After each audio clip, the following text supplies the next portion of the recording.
Kennedy here with 10 facts about Herbert Hoover, the 31st president, who served from 1929 to 1933.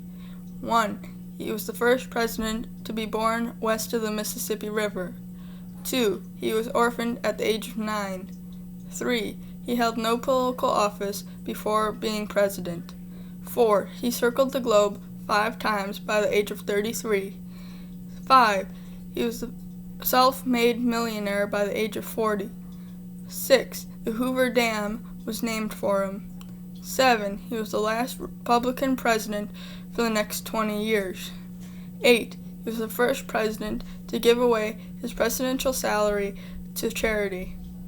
9. He was the only president to have 2 asteroids named after him. And 10. He was the only president who could speak fluent Mandarin Chinese. Bye.